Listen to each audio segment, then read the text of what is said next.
Welcome everyone. आप सभी का मेरे यूट्यूब चैनल एसोसिनेशन में स्वागत है। आप सभी के मन में बहुत सारे सवाल रहते हैं कि आपको कोचिंग करनी चाहिए या नहीं करनी चाहिए, और अगर कोचिंग कर रहे हैं तो मेंस की कोचिंग करनी चाहिए या फिर प्री की कोचिंग करनी चाहिए। आपको बुक कौन से फॉलो करनी चाहिए, स्ट्रेटजी क्या होनी चाहिए, ऐसे बहुत सारे सवाल रहते हैं और बहुत सारे लोगों ने मुझसे पूछा भी है। तो आज उन्हीं सारे सवालों का जवाब मैं इस वीडियो में देना चाहता हूँ।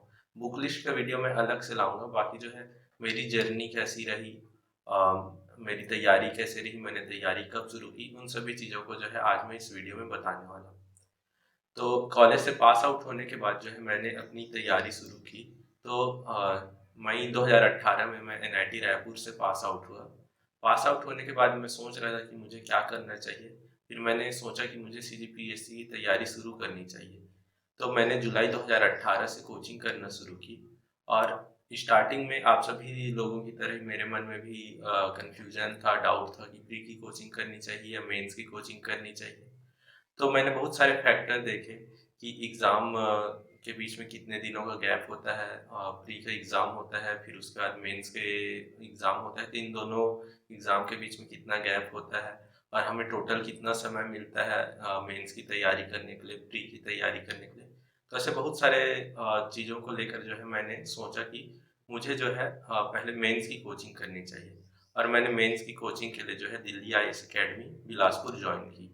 और जो है मैं मेंस की तैयारी में लग गया, और इसके साथ-साथ जो है मैं टाइम निकाल के जो है प्री की भी तैयारी करता था। तो जुलाई 2018 में मैंने मेंस की कोचिंग स्टार्ट की दिल्ली आईएएस अकेडमी से। उसके बाद मेरी मेंस की तैयारी अच्छी चल रही थी, मैं कोचिंग कर रहा था और बहुत सारी चीज़ें समझ में आ रही थी। फिर उसके बाद जब नवंबर 2018 में नोटिफिकेशन आया, तो नवंबर 2018 में जब नोटिफिकेशन आया तो उसका जो एज का क्राइटेरिया था उस हिसाब से जो है मैं एलिजिबल नहीं था एग्ज़ाम दिलाने के लिए। तो ये एक प्रकार से ब्लेसिंग हो गया। अब मेरे पास एक अच्छा खासा टाइम था और मुझे मेरे पास एक प्लानिंग करने का काफ़ी वक्त मिल गया कि अब मेंस को है जो है मैं अच्छे से तैयारी कर सकता हूँ। और उस हिसाब से जो है अब मैं 2020 में जो है एग्ज़ाम दिला सकता था प्री का। तो अब मेरे पास क्या बोलते हैं 2018 के लास्ट से लेके लगभग जो है फरवरी 2020 के बीच का टाइम था। तो लगभग मेरे पास 2 साल था लगभग। तो मैं अब इसमें मेरी स्ट्रेटजी बनानी, मैंने अपनी स्ट्रेटजी बनाई कि अब जो है मैं मेंस की तैयारी अच्छे से करूँगा। मेंस के नोट्स अच्छे से प्रिपेयर करूँगा, उसकी आंसर राइटिंग अच्छे से कर लूँगा। और जब प्री आएगा तो उसके 5 महीने पहले जो है मैं प्री की डेडिकेटेड पढ़ाई करूँगा। लेकिन साथ में जो है प्री को भी साथ में लेके चलूँगा। तो फिर उसके बाद जो है अब मेरी तैयारी अच्छी चल रही थी। फिर उसके बाद जो है मैं मेंस की तैयारी कर रहा था। अब कोचिंग करने से ये होता है, जब आप मेंस की कोचिंग कर रहे हैं तो आपका जो सिलेबस जल्दी कवर होता है सेल्फ स्टडी के मुकाबले में, और आपका नोट्स भी वहाँ बन जाता है। और जब आप कोचिंग कर रहे हैं तो आपके पास जो बाकी समय है पढ़ने का, उसमें जो है आप आंसर राइटिंग कर सकते हैं मेंस का, जो कि अल्टीमेटली आपको ही बेनिफिट करेगी। तो उसके बाद जब मैं मेंस की तैयारी कर रहा था, कोचिंग कर रहा था, सेल्फ स्टडी भी कर रहा था, आंसर राइटिंग भी कर रहा था। फिर उसके बाद प्री का भी थोड़ा बहुत टाइम निकालता था। फिर जो है अब अ, मैंने जो है 2020 टारगेट किया था एग्ज़ाम दिलाने के लिए जो प्री का है। तो मैं अक्टूबर 2019 से जो है प्री की स्टार्ट की पढ़ाई। तो मैंने लगभग 4 महीने दिए थे और इसमें जो है मैंने बहुत पढ़ाई की थी। और मैंने लाइब्रेरी ज्वाइन किया हुआ था, वहाँ जाके पढ़ाई करता था। और मैंने प्री के लिए टेस्ट सीरीज़ जो है कल का टेस्ट सीरीज़ ज्वाइन किया था और टेस्ट दिलाया था। लेकिन इस बार उतनी तैयारी इतनी अच्छी नहीं रही थी प्री की, कि जो है मैं एकदम बॉर्डर में जाके अटका हुआ था। और उसके बाद मन में एक डर बना हुआ था कि प्री क्लियर होगा कि नहीं होगा। और अनफॉर्चुनेटली पहली बार में मेरा प्री क्लियर नहीं हुआ था। तो क्या बोलते हैं, बहुत सारी गलतियाँ थी, रिवीजन उतना अच्छे से हुआ नहीं था, क्वेश्चन ज़्यादा सॉल्व नहीं किए थे मैंने। तो इस कारण जो है मेरा पहला पहला प्री जो है क्लियर नहीं हुआ था। फिर उसके बाद जो है उस समय लॉकडाउन का समय था और मैं घर में रह के तैयारी कर रहा था। तो अभी तक मेरा मेंस का कोचिंग ख़त्म हो चुका था, मैं सेल्फ स्टडी कर ही रहा था मेंस की। और उसके बाद जो है प्री की भी पढ़ाई कर रहा था। लेकिन इसी समय जो है जब पहला प्री में मेरा नहीं हुआ तो मन में एक बहुत एक डर सा आ गया था। तो मैंने एसीएफ की तैयारी स्टार्ट की थी, लेकिन एसीएफ का एग्ज़ाम भी बाद में पोस्टपोन्ड हुआ।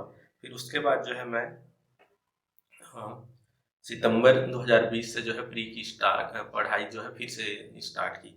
तो अब मेरा टारगेट था जो 2021 में प्री होने वाला था, तो सितंबर 2020 से जो है मैंने प्री की पढ़ाई स्टार्ट कर दी। तो अब लगभग मेरे पास 5 महीने थे, तो इन 5 महीने में मैंने पूरे डेडिकेशन के साथ जो है प्री की पढ़ाई की। और इसी बीच में जो है मैं कंपटीशन कम्युनिटी की टेस्ट सीरीज़ जो कोको टेस्ट सीरीज़ होती है प्री के लिए, वो जॉइन की और उसमें टेस्ट दिलाता था। तो टेस्ट दिलाने के बहुत सारे फ़ायदे हैं, इससे आपको एनालिसिस होता है, आपका स्ट्रॉन्ग पार्ट कौन सा है, वीक पार्ट कौन सा है, स्ट्रॉन्ग को आप और कैसे अच्छा बनाएँ और वीक को है कैसे सुधारें, इन सभी चीज़ का एनालिसिस हो जाता है टेस्ट सीरीज़ दिलाने से। तो मैंने जो है कंपटीशन कम्युनिटी का टेस्ट सीरीज़ दिलाया था। उसके बाद तैयारी अच्छी चल रही थी मेरी प्री की, और उसके बाद जब फरवरी 2021 में मैंने अपना सेकंड प्री दिलाया और इस बार कॉन्फिडेंट था कि मेरा प्री जो है क्लियर हो जाएगा।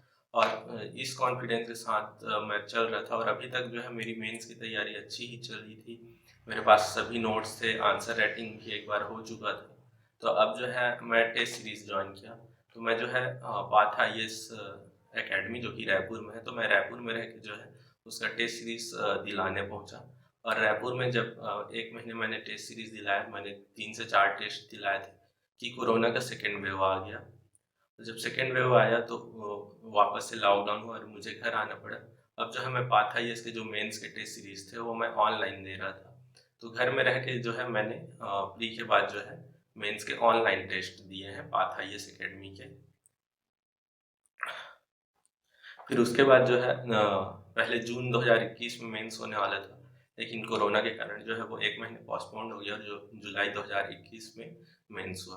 तो इस बार जो है मैं मेंस की तैयारी अच्छे से किया और इस बार जो है मैंने मेंस दिलाए और इस बार जो है मेरे मार्क्स मतलब एग्ज़ाम अच्छा गया था, तो एक कॉन्फिडेंस था कि मार्क्स अच्छे आएँगे। फिर उसके बाद मेंस दिलाने के बाद ये था कि अब पढ़ाई में उतना मन नहीं था, अब उसी चीज़ को दोबारा पढ़ने का मन नहीं कर रहा था। तो मैं पहले ही यूट्यूब वीडियोज़ बना रहा था। तो मैं सोचा कि अगर मैं कहीं कोचिंग में पढ़ाऊँ तो दूसरों को भी पढ़ाऊँ और साथ में खुद भी उस बहाने पढ़ लूँगा। तो मैंने जो है आधार आईएएस एकेडमी बिलासपुर जॉइन की थी और मैं जो है वहाँ रह के पढ़ाने का काम कर रहा था। फिर उसके बाद जब मेंस का रिजल्ट आया तो मेरा इंटरव्यू के लिए हो चुका था। तो इंटरव्यू के लिए जो है मैंने अर्जुना का मॉक इंटरव्यू दिलाया, जो अर्जुना क्लासेस बिलासपुर है वहाँ से मैंने मॉक इंटरव्यू दिया। और जो मैं आधार आईएएस अकेडमी में पढ़ा रहा था तो उसका भी कहीं न कहीं बेनिफिट मिला, एक कॉन्फिडेंट था, तो इंटरव्यू में उस चीज़ का जो है मेरे को फ़ायदा मिला। मैंने जो है कॉन्फिडेंस के साथ आंसर दिया। तो ये थी मेरी एक तैयारी कि मैंने कब कहाँ से तैयारी शुरू की और कितना टाइम लगा। तो लगभग मुझे 3 साल लग गए सीजीपीएससी की तैयारी करने में। तो ये थी मेरी स्ट्रैटेजी थी, एक प्लान था, मैंने कैसे अपनी तैयारी शुरू की और जो है कैसे तैयारी की और पहले किसकी कोचिंग की और किसका सेल्फ स्टडी किया। पहले मैंने मेंस की कोचिंग की, उसकी तैयारी की, फिर उसके बाद जो है सेल्फ स्टडी जो है डेडिकेटेड प्री के लिए लगभग 5 महीने दिए। Thank you.